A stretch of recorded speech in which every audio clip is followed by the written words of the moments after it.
Welcome to the Between Brothers podcast. You have the man we call the charismatic 1-0 in the building, along with the Duke of Debonairness, Lando in the building.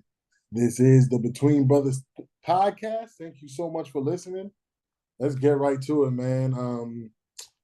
Zero, how is well, we didn't do it last week. We didn't do it Christmas week. I don't even know what happened. But we missed a week, so it is what it is. But here we are. I think this should drop on New Year's Day. So here we are. Happy New Year. Zero, how was catch us up, man? How you been? So I'm feeling good. I've been feeling good. Last Monday, um, my oldest baby, after 2 years of battling leukemia, rang the bell and is deemed cancer free. Right. She's been, yeah, it was like, it's been a tough battle. It's like, finding out, then the LPs, the LPs, the the the days that we had to go, the days we had to go to, when she would have a fever, had to stay had to stay for almost a week. It was like it her like the first year she had to miss half a school year because of it. It was like, so to see her happy and healthy and not have to take medicine anymore. And on the 20th she gets a port taken out, so that's another step in the right direction. um I only had to work once this week.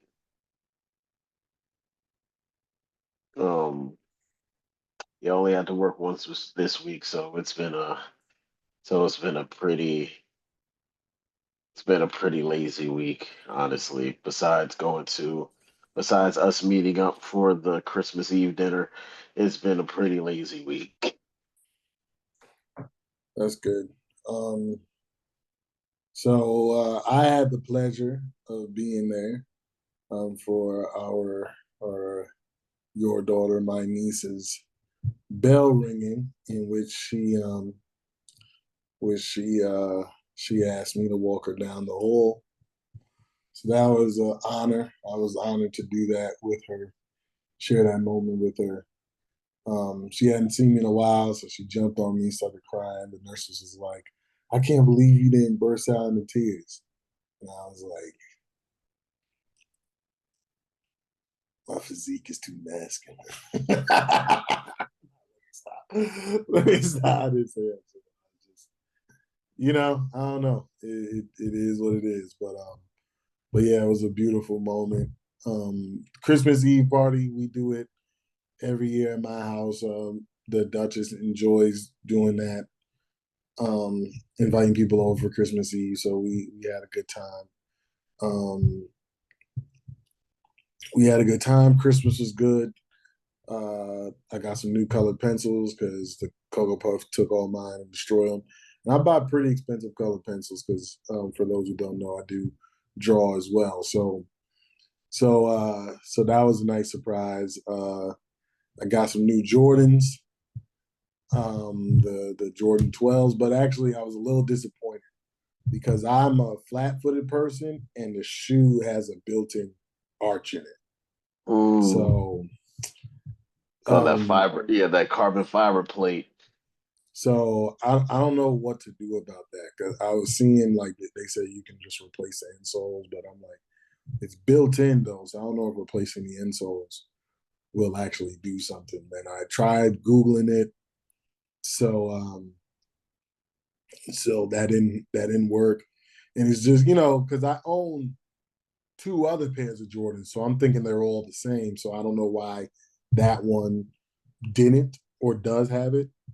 But they're still fire. They very nice Jordan 12. I think they call them Can't. Yeah. blueberries or something like that. So I'm gonna Can't. buy some That. insoles for it and see if that helps. But when it's time to wear them, I'm still gonna wear them. So Yeah. just ain't gonna do a whole bunch of walking around because I actually have some Russell Westbrooks, two the same Russell Westbrooks, same Westbrooks except different colorway.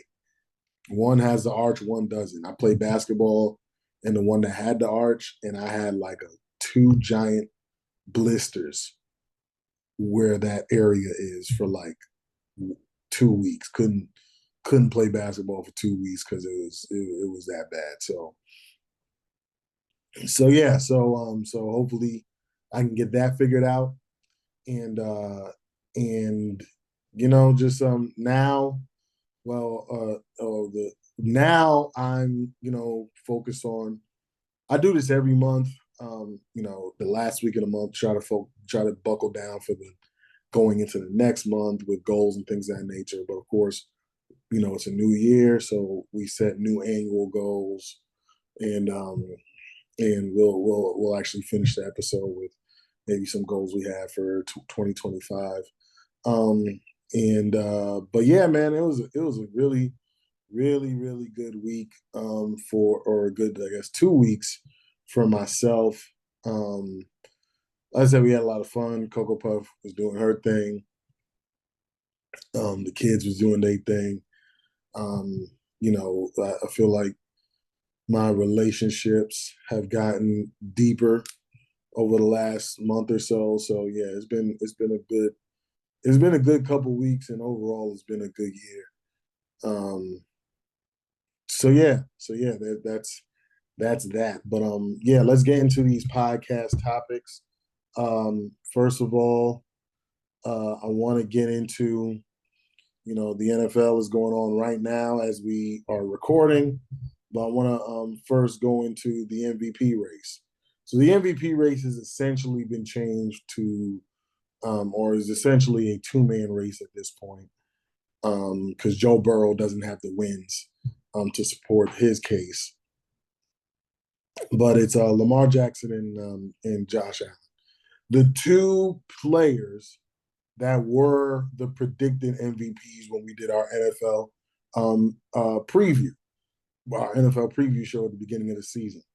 So, of course, I was Team Josh Allen, and there's been a lot of talk lately about like who should be MVP because Lamar Jackson's doing some things that we've never seen before, and so is Josh Allen, even though statistically he's not necessarily matching up with Lamar Jackson almost every category, but Josh Allen has the wins on his side. And there's been a media bias towards Josh Allen because that's who everyone is looking to, or that's who the media. He's a part of the good old boys club. I said this when I made the pick.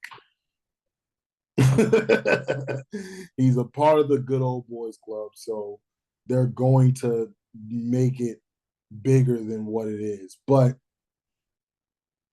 I saw some unfair coverage about him, and I was like, and I take a step back, like, man, why are they covering Josh like this and Lamar like that? Lamar's a two-time MVP, and he's having the best pat. Everybody said he couldn't throw the ball, and he's having the best passing season of his career. In the one season that the defense, the one season in the last, or I guess probably the third time in the last 25 years the Ravens have had a bad defense. You know what I'm saying? So it's an unfortunate thing because Lamar that does take away from him. So I was like, man, like Lamar probably should be the MVP, but then I thought about it. Here's why I'm still Team Josh Allen. Here's why, and it's not has nothing to do with the preseason prediction. But here's why I'm still Team Josh Allen because last year the roles were reversed, and Josh Allen didn't even get MVP talks, even though statistically he was better than Lamar Jackson. He had, they said, because he didn't have the record. So now that he has the record and he has great numbers with the record, we shouldn't ding him for that now. Now Lamar won head to head, I believe, so there's that too. But beating Patrick Mahomes is always a big deal to MVP voters. So that's where I'm like, you know what? I still think that Josh Allen is the MVP, that he's the most deserving of the MVP. Lamar Jackson's having a great season. Um, and his defense is atrocious. So the win loss record looks worse than it probably should. But we all understand, and here's the reason why I thought Josh Allen was going to win MVP, or the second biggest reason outside of he's a part of the good old boys club, is because he lost everybody. Um, Lamar Jackson gained a player. He gained Mark Andrews from injury. He gained Derrick Henry, and he gained Zay Flowers with another year of experience. And so all those things encompassing have led him to having a better statistical season.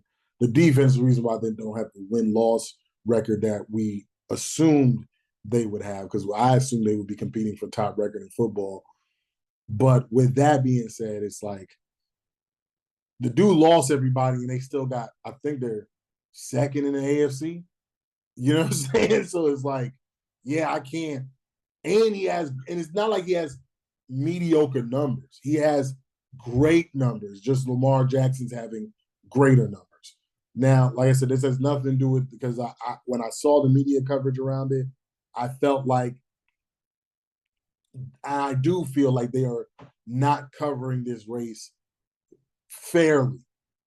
But I'm still leaning Josh Allen because last season nobody even considered Josh Allen for MVP, even though statistically he was better than Lamar Jackson, and they're probably going to finish with around the same record as each other did when they, you know what I'm saying? So it's just like that you got to take it, you know what I'm saying?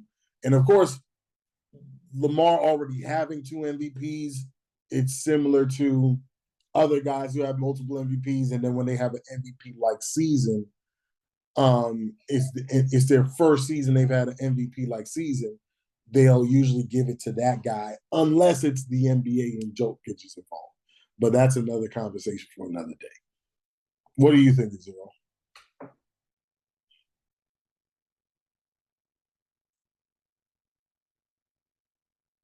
Honestly, when I think about it, like I still think because of the historic season that Lamar is having, for me, I still am gonna stick with my pick. But I completely understand everything that you said because especially with the media coverage, because because we discussed this, how even though completely different sport, when we discussed this, we were talking about Embiid winning MVP 2 years ago. It was like it was like all of a sudden you had the media basically caping for, especially what's it called? Kendrick Perkins and Nick Wright caping for Embiid to win and the reasons as to why. And it seemed like when folks started thinking about when folks digested that their their votes swayed in Joel Embiid's favor. I think it's going to be the same thing. It's like I do believe Lamar will win because of the type of season that he's having. Because it would make because for me, I understand with the defense not playing as well that Lamar has two more losses than um than Josh Allen to basically to have a guy that's on well the pace is almost over to throw for 40 plus touchdowns and have less than six interceptions. And every time that sort of season has happened, that play that even though there's only one other player that's done it in Aaron Rodgers, every time Aaron Rodgers has done it, Aaron Rodgers has won the MVP. So it's like I get with Josh Allen not having the weapons that he did last year. Um, but how do you? My thing is, how do you ignore that history because you want this guy to win the MVP? Because like it's almost like, hey, the three guys that we've been talking about as the top quarterbacks in the top quarterbacks, the top three quarterbacks in the league, um, one of them doesn't have an MVP. Is this fair? Was that it almost seems like it's that sort of situation that may be going on. I could be wrong, but it just feels like, it's like, hey, Josh Allen gotta have one because we've been talking about well, Joe Burrow doesn't have one because Joe Burrow is normally the other guy when they talk about the top three quarterbacks in the league. But it's like, well, Josh Allen doesn't have one. So I think we should award Josh Allen this. Like it almost feels that way in my eyes anyway. But I don't but and with Derrick Henry playing behind Lamar, yeah, that can be also be a I didn't think too much of that can be a detriment because we've talked about this. Taking votes away from we are one taking votes away from the other. But what's it called? I wouldn't be surprised if folks use this and say that Derrick Henry is playing better because of Lamar Jackson. I wouldn't be surprised if somebody came out their mouth and said something like that. So, Lamar, so that stretch in which they had like 4 or 5 game stretch in which Josh Allen, when he beat Kansas City, had a really, had a good game, and then beat San Francisco. They dominated that game. Went to the Rams, had a historic game, and then also, did something against Detroit that nobody else had really been able to do all season. Like that boosted him up greatly. And it's similar, that same thing is similar to when, again, Lamar Jackson solidified his run when he dominated San Francisco. And then I forget what was the other team. He pretty much dominated every top team in the league in like a 3-4 game stretch. And so it's just like, that's what I'm saying. Like, I don't mind it because it's the same thing that's happening. It's just in reverse. So it's like, can we really can because it worked against Josh Allen last time, we should keep that same energy is my thing. Because that was the thing that was, and again, I didn't think that Josh Allen was the MVP last season. But that was the reason why a lot of people were saying he shouldn't have even been an MVP candidate, let alone an MVP winner. Now, like I said, Lamar, he's having a remarkable season, but like it's not like Josh Allen is having a bun season either. He's got 40 touchdowns too. You know what I'm saying? So it's like, bruh, these two men are dominating the game right now. Like, and now all of a sudden Patrick Mahomes decided to wake up. Like now he's playing, now he's balling. He's been mid all season, and now he want to show up these last 2 or 3 weeks or whatever. So it's just like, and Joe Burrow's been playing great all season. If they were 11-5 right now, he would be, this era of quarterback right now is giving me that Peyton Manning, Tom Brady, Drew Brees, Ben Roethlisberger kind of vibe. You know what I'm saying? So it's like, and Josh Allen really is the Ben Roethlisberger of the ball. So he may this is the only thing is Ben Roethlisberger never had a season so statistically great that he should have been a candidate for MVP. But it's just like, in all honesty, I think both of them at this point, more so Lamar than Josh because he hasn't gotten one. They'd rather get a ring than an MVP trophy.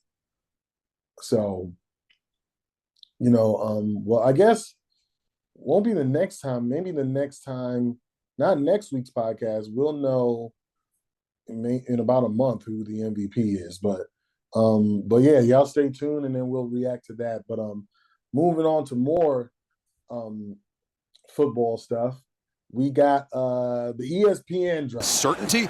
Yeah, it's nonsense, frankly. I mean, the public doesn't pull the trigger and get rid of the coach. No. The administrators do, and they're behind them. Yeah. First Take tried to fire him. They thought he was done. So I'll be excited to see what they talk about on Monday after this performance. They had him out. They're trying to find replacements. But here he is. He's still got his hat on. He's still coaching. Even though I'm going to let it slide. I'm going to be a good teammate. I'm going to let it slide. Everybody's at ESPN because had you not taken the route you taken, I would have lit their ass up. But I'm going to let it slide. You know what, guys? Congratulations, Ohio State. You won the game. But, hey, if we're going to be on the same team, if we're going to work for the same network, don't do that. Kirk, Chris Fowler, I promise you, if you ever mention anything, any platform that I'm on again and talking about, I wonder what they're going to say in negativity, I promise you, ESPN ain't got enough bosses to keep me off y'all for what I'm going to say. So I'm going to let y'all slide today. I'm going to turn it over to D.O. before I get myself in trouble. But don't play with me. Go ahead, D.O. So, Kirk Herbstreit calls out ESPN First Take because they were having conversations about Ryan Day and his coaching job. And they're like, look, you were brought here to win against Michigan, and you haven't done that since you've been here. So, like, if you take an L, you might as well, even though you had a great year, you might be looking for a new job, which was a semi-fair assessment. It's for some reason, college boosters care that deeply about these rivalries. You take too many L's against your rival team, especially if it's a deep-rooted rivalry like Michigan, Ohio State, or Texas, Oklahoma. They like, bro, we don't care how good you doing. If you lose, the only way to save your job sometimes is by winning national championships. Like, okay, if you took an L to, let me think. You Texas, you take an L to Oklahoma 3 years in a row, and you won a national championship 3 years in a row, that'll save you. But if you do neither, these boosters like, bruh, they in the AD's office like, son, he gotta go. He gotta go. I'm tired of it. You know what I'm saying? So it's like, but Shannon Sharp snapped back. He like, yo, keep our names out your mouths. And not only that, there's an ESPN drama when it comes to, we talked about it last podcast. Aaron Rodgers pretty much having this whole back and forth every week with Ryan Clark. So I first want to talk about the Shannon Sharp and the ESPN colleagues starting to they're doing a lot more bickering than debating lately. And it's especially, you're seeing it a lot on First Take, like Molly and Stephen A, and sometimes Shannon Sharp go at Stephen A, and and it's just like, and then of course there's people who over exaggerated Ryan Clark asking or saying to Molly Kiram that not to scream at him, and that's just some YouTube channels are making it seem like it was a whole like situation, like they had to cut the commercial. It was getting like that these titles that they use on these, I need to be a better titler for our YouTube videos, because that was definitely some pure clickbait for those who work during the times that these episodes happen live. But yeah, let's start with Shannon Sharp, Kirk Herbstreit. One broadcast directly calling out another broadcast. I think that's kind of low, kind of classless, and it's hard to say that about a man like Kirk Herbstreit, who is such a full of what Stephen A likes to say, class personified. Like he's generally a genuinely good person, and it's strange that he decided to defend an Ohio State coach who, it's valid, especially somebody who like him who's covered college football and even played college football, to act like that's not a thing. Yeah, at the end of the day, he didn't beat Michigan, and that's what the conversation was about. And this season was the season to beat Michigan. There's no more Harbaugh, no more JJ McCarthy. They had a guy named Orgy playing quarterback. They benched the quarterback. I think they started 2 or 3 different people at quarterback this season. Like, it was bad for Michigan State, and you still couldn't beat them. That's a problem. Zero. What do you think? If I'm not mistaken, I think Herbstreit is a Ohio State alum. So I'm not even really surprised. Yeah, check that for me. I think he's an Ohio State alum. So I wouldn't even be surprised if that's why he said what he said. But yeah, it's like, Ohio State 89 to 93. all right. So so just that right there just made me think, um you took a shot at my alma mater. Um you see the performance he did against not just like an SEC team. You see how they dog walked that SEC team. And it's like, oh, so do you got something to say? Like, that was basically what it felt like to me. It's like, yo, you see what he did to an SEC team? He's like, you got something to say now? But I do get it. I do get it. It's like, there was, because the thing about it is, you get what you give in this situation, because they were saying what they were saying about Ryan Day. Nobody said anything about Kirk Herbstreit.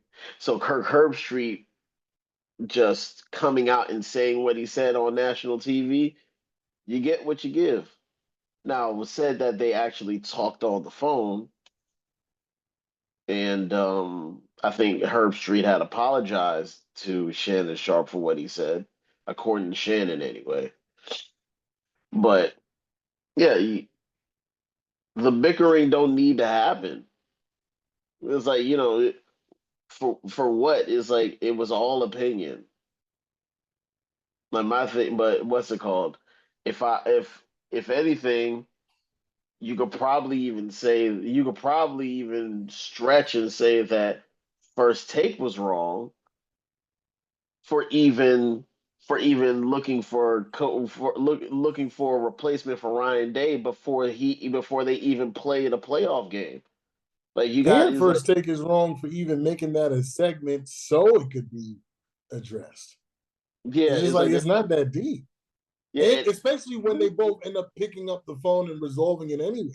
exactly. You could have just did that instead it's like and Shannon Sharp over here talking like he run ESPN at this point. That madness, dog. Yo, yo, First Take about to be called Club Shay how he be acting, dog.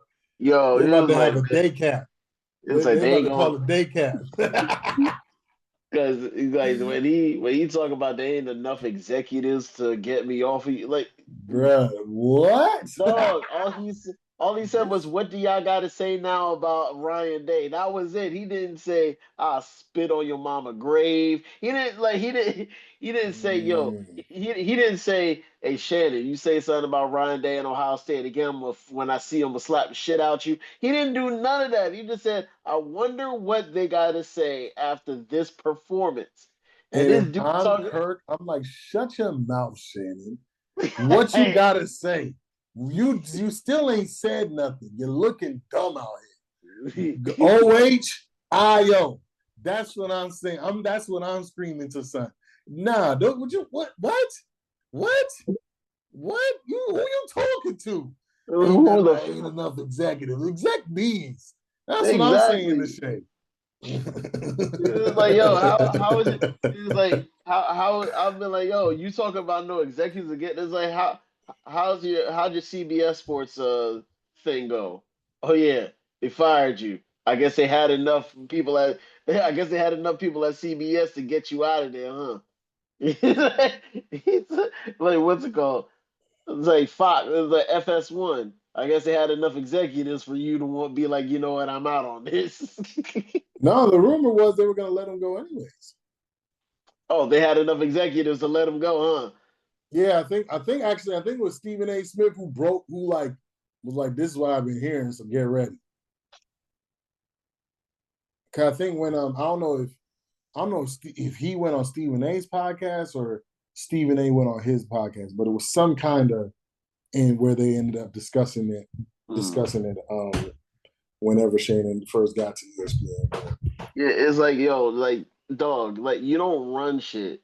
Like, you didn't say this on Nightcap. You didn't say this on Club Shay Shay. You said it on ESPN. He was It was that's like, how you what? know he's serious though. He like, nah, I'm gonna come to you on the biggest sports platform and say it to you. I'm not mad at Shannon Mm, for taking it there, but if I'm mm, Kirk, I'm taking it I'm there taking it. with you. What I'm you saying, mean? I'm not calling you. It's like, yeah, I would have right back up there and been like, oh, Shannon, so you need execs? It's like, they ain't enough execs. It was like, look, it was like, what did Ryan Day do? Was that exactly what were y'all trying to do? Y'all were trying to get the is like y'all were trying to replace that man before he even set foot on the football field and took on Tennessee. Like let's cut it out. It's like if I jump the gun, your ass has jumped the gun before I ever did. Look, I'm saying, especially if he win the next game, I'm gonna be like, look, I'm Ooh. hearing a lot of I'm hearing a lot of crickets. I'm hearing a lot of crickets from people who said that he should get fired. That's all. I don't hear nothing but crickets. I'm talking but Kirk ain't that guy though. Kirk ain't Yeah. that kind of guy. So I understand why Kirk was just like, you know what? I'm gonna keep the peace because I don't want to get these niggas riled up. But if it was Pat McAfee though, McAfee letting to do that, take it there. If I'm ESPN analyst, I'm taking it there. Like, okay, there ain't gonna be enough executives, bruh. I don't care what you gotta say. You talked about my team.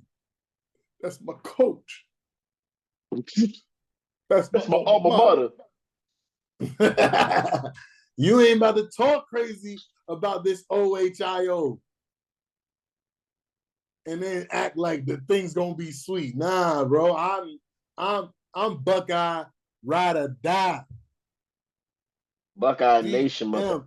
motherfucker. He from Ohio, like born and raised in Ohio. You talking about the land? Nah, I ain't letting that ride. You ain't about to sit here and tell the world that my coach should get fired. And then there's athletic directors like, yeah, you should get not athletic directors, boosters watching your show, being like, yeah, let me, hey man, that $1 million pledge might be a little light this year if y'all don't do. I'm just saying, man, because a lot of idiots listen to the media more than they listen to more than they actually see what's going on. And we're media. A lot of idiots listen to us too. Listen to us idiots talk about stuff. But we're usually right. That's all I'm saying.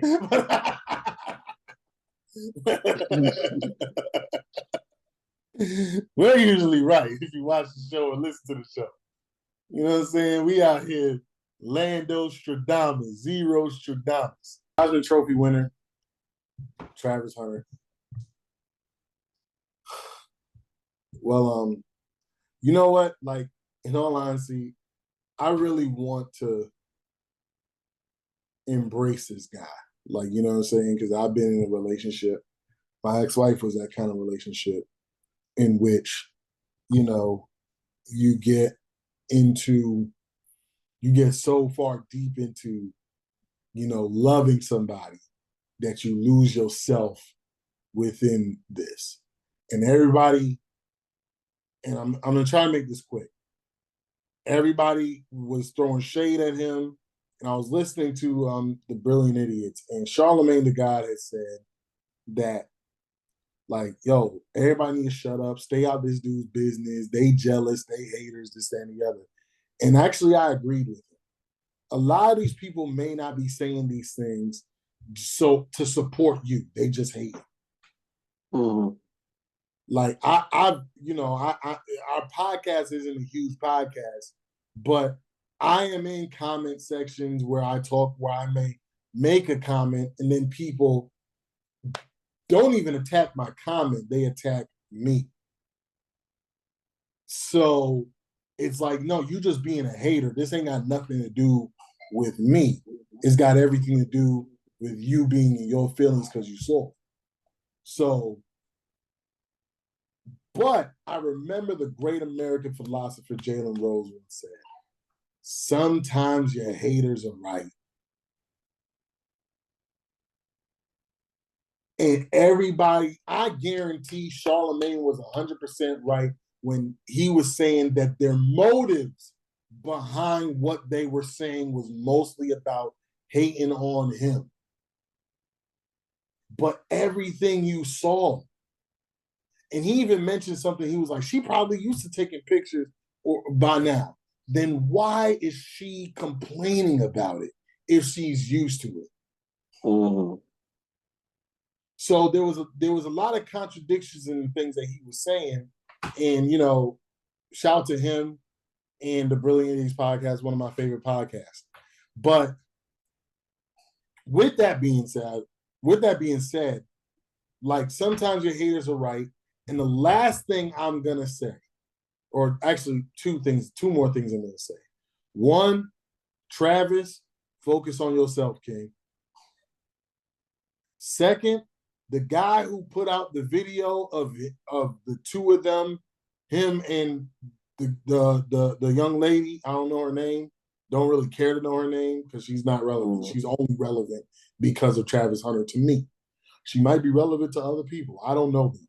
I just saw her in a low-budget music video. That's the only thing I've seen her in outside of being hooked on Travis Hunter's arm. The guy who put that out, that's some sucker female stuff. You put videos out, I was with your girl 3 years ago? I'm saying it's like mad soul. It's like yo, it's like jealousy is a female trait.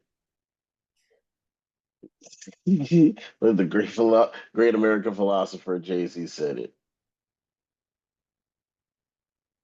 He's like, yeah, being jealous is a female trait. He's like, what you mad because you push dimes and he sell weight? That- yeah, that's some sucker shit.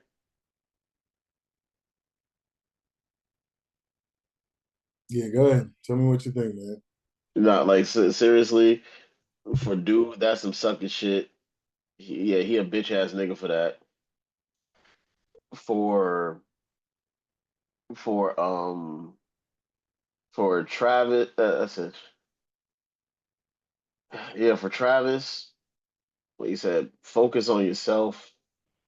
Like you may be, it's like, especially when you had the same chick that's basically been flexing on you this entire time.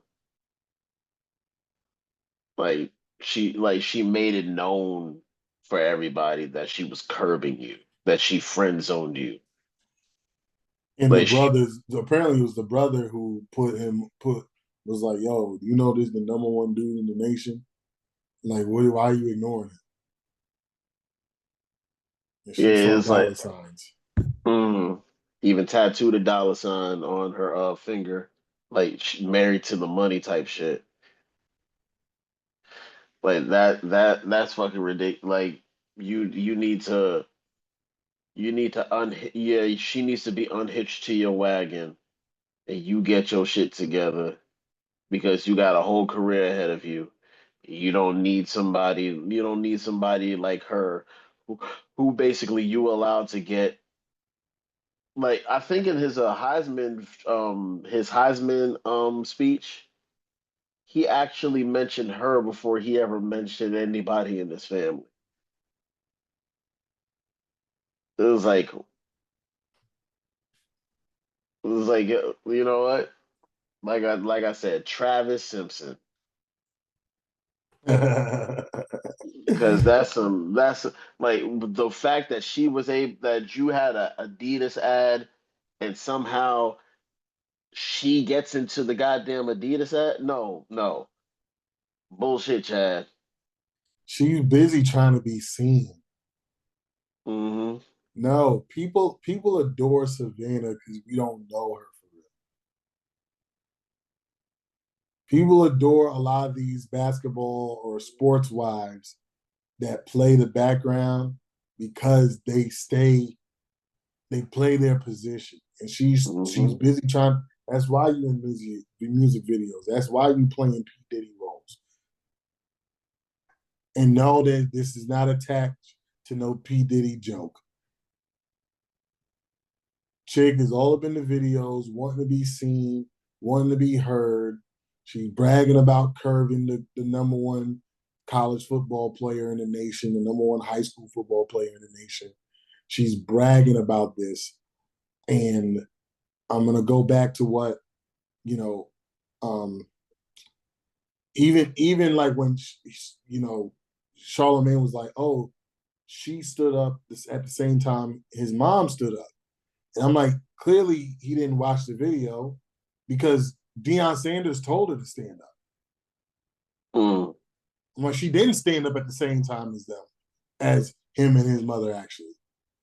So she didn't even like she was she's so busy she's not being supportive publicly. So everybody's like, oh, well, we don't know her. Even Travis, he's like, y'all don't know her. Correct. We don't. But what we know, or I shouldn't say we know, we all assume when we see kids misbehave in public, they misbehave in private. When we see people act hostile in public, they probably act hostile in private. And a lot of times it's actually worse in private. Hmm. When you see a dude You see a guy who's abusive. He especially nowadays, he'll never put hands on his woman in public. But then you seen her hours later with a cast on her arm. Mm-hmm. It's worse in private. So she can't even support you when it's in the light. What is she doing in the dark? We can't assume that behavior is changing for the better when nobody's watching. Because a lot of people try to put their best foot forward when everybody's watching, and she don't care about none of that. This is the stuff I've talked about throughout our podcast when we've had relationship conversations. Selfishness is the downfall of every relationship. I don't care about what nobody is talking about. It is not money. It's not cheating. It's not whatever. All those things are rooted in selfishness. And this dude has done nothing but boost her up. And every time you see her publicly, it's tearing him down. And now we have this loser putting out videos and putting out content about your girl. It's tearing Travis down.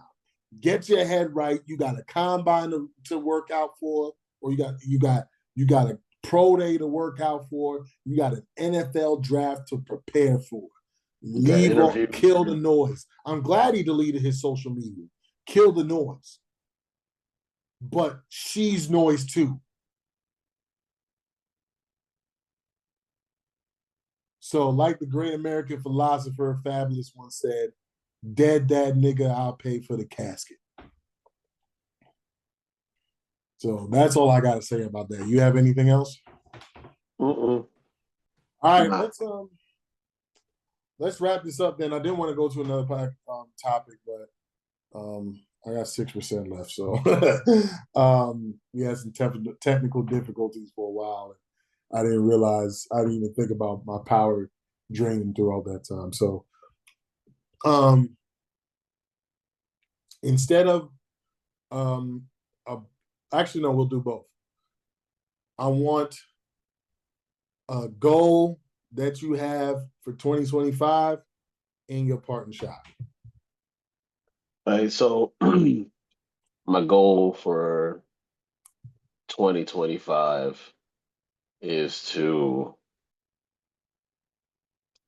by the end of the year have enough money saved up to go on a end of the year family vacation for Christmas. Hey. And my parting shot is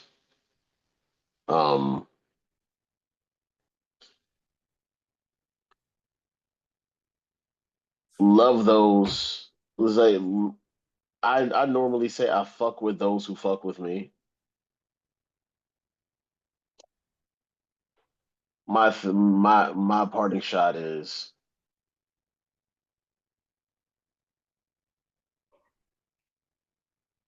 love hard, and if you don't receive it back, just know that you did the best that you could and wash your hands of said toxic situation and move forward, but never change the type of person that you are. Yeah, that's good. That's good stuff. My goal for next year, I'm going to say 2. One, for the podcast, I want us to try to get to 1,000 subscribers on YouTube. So with that, going to need a lot of help from people who listen to us, watch the clips, things of that nature. Just forward it to your friends, and if they like it, they'll subscribe. If they don't, then they don't. But of course, I'm going to ramp up my activity as far as getting the podcast out there. And then the my personal goal is to drop another 50 pounds. So that'll be about 100 pounds of weight loss. And I want to get that before before my debonair extraction day, May 19th. So at this point, I've been eating how I want and working out a lot. And at this point, the weight loss is kind of stagnated. So I'm like, okay, and this is how I've always done it when I work out. I don't know why, but I work out enough and eat how I want. Then when the weight stagnates, that's when I'll change the diet, because it's like, okay, now it's time to get this portion of it disciplined, because that's the hardest part. Usually I like to do the hard thing first, but when it comes to that good food, that good eating, it's addictive. It's addictive. So that flavor, you know what I'm saying? Oh, shout out to my cheesecake, man, the winner of the annual Thomas Cooking Feud. Yo, that 3.9 still pissing me off. Yeah, they was funny about that, but yeah, so that's one of my many goals, but that's the one I'll share on here. So thank everybody for your support. Thank you guys for sticking with us another year. I pray that all of you accomplish everything you want in 2025. We love y'all. We appreciate y'all. We thank you. Happy New Year. We'll see you next week. Unlimited. May your year be unlimited. Unlimited. Unlimited.